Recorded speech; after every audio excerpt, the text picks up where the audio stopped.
stronger wind than what they predicted, but not bad. Sun's out. Sky is clear. I think it'll be a good ride. We'll see as things go along the way.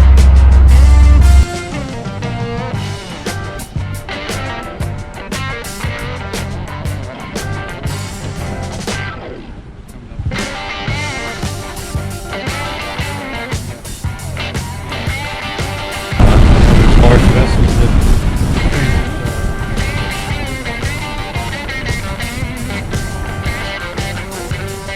I guess I should have zoomed down on my charts a little bit.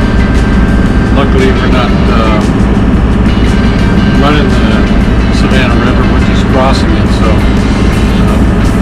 we're well outside of Savannah, so it looks like it's not going to be a worry with this big cargo vessel. So just keep moving on.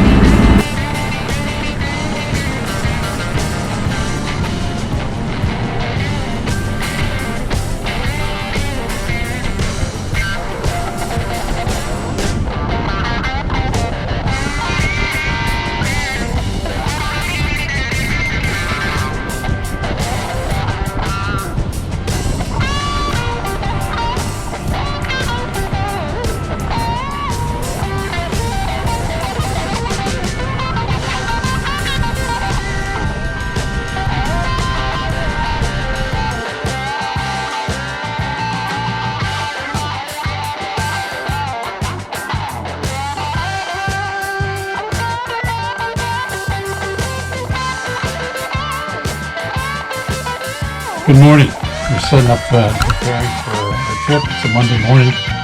We're heading from Hilton Head to Beaufort, South Carolina, and then tomorrow we've got a long run. We're going to head from Beaufort to Charleston. It's going to be like an 8 to 10 hour run.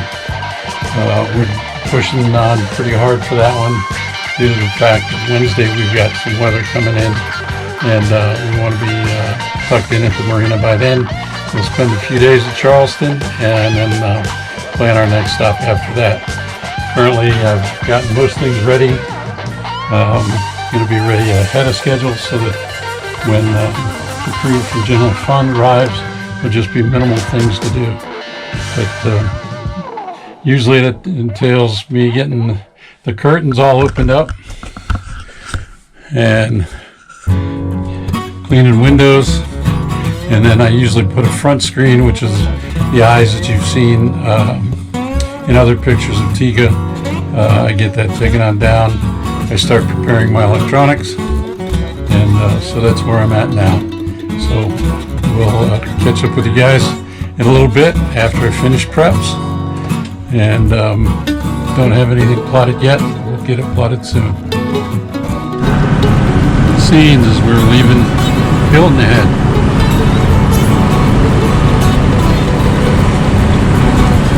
North end of the island. We stayed at Skull Creek, so this is the end of Skull Creek.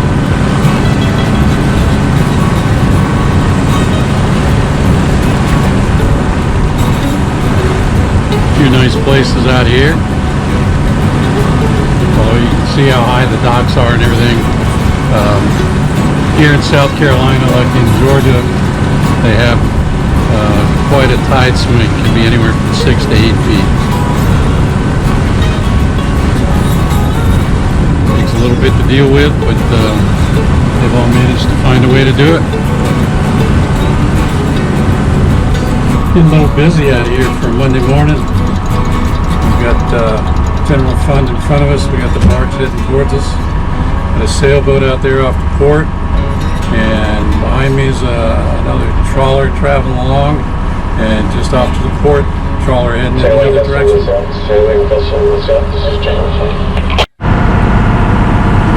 I'll have to see if I can zoom in when I process this, but that water tower over there says "We Make Marines," so this is Paris Island.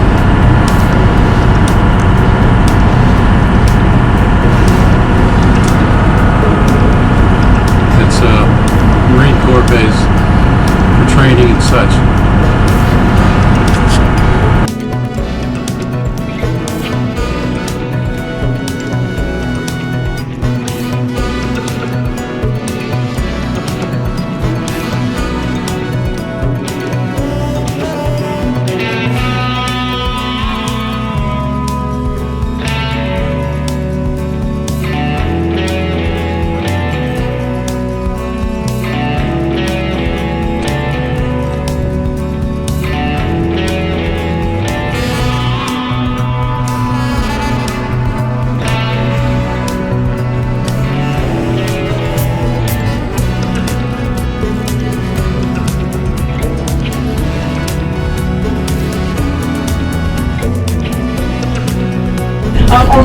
side of town, okay?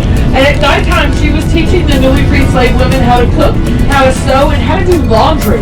And some of them immediately went over to that other side of town where the Union soldiers were. You can all see that little statue in the shade. That statue is of Robert Smalls. Robert Smalls is a local hero. Now here on your right, this is the Thomas Rhett House.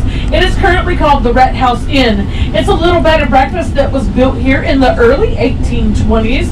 And the entire house was used as a set of a movie called The White Squall with Jeff Bridges. That was filmed there in the mid-1980s, right around 86.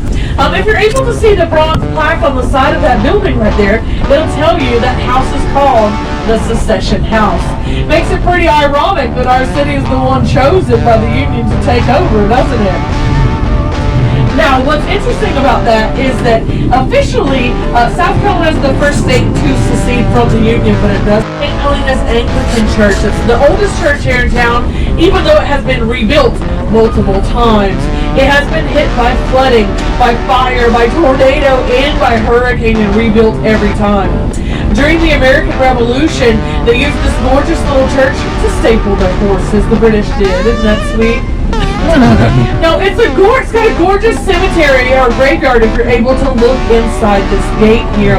They have docents or volunteers in there that literally come out and clean those tombstones with toothbrushes so that people can do rubbings of them if they choose to.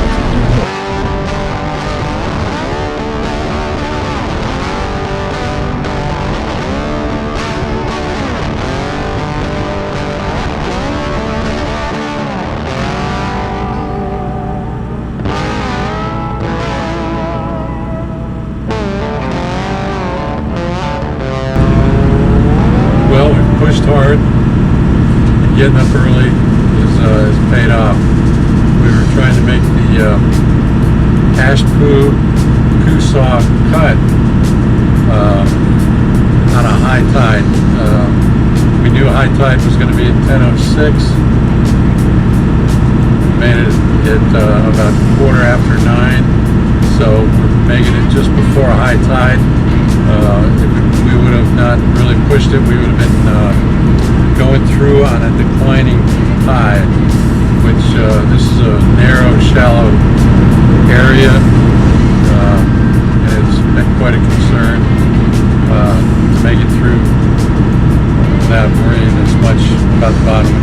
Coming in on the rising tide and then high tide gives us about 2 more foot of clearance beneath the keels. There was a big push from where we left at Port Royal Landing earlier today. We had quite a few boats coming through that had stayed at the marina. Some of them were a little bit faster than we were, so they left a little later and pushed real hard and are now out in front of us. One of the boats up ahead looks like it's went ahead and slowed down. Haven't quite made it to the mouth of the cut yet, but it's out. Passage through the cut. Unfortunately, the vessel that's got the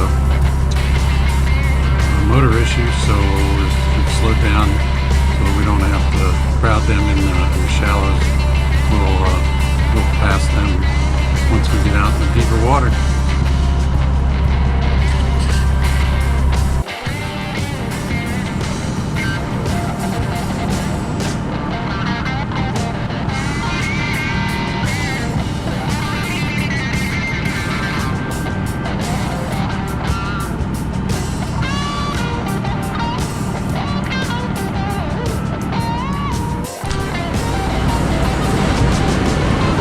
Now approaching the entrance to Elliott's Cut. And being a little bit of a challenge due to current and that type of thing.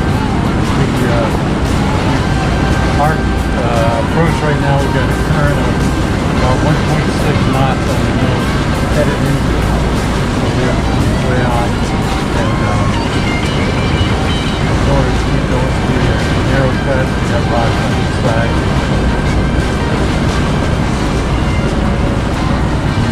One of the challenges is to make your way around the loop. What today is the same.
take all this into account, and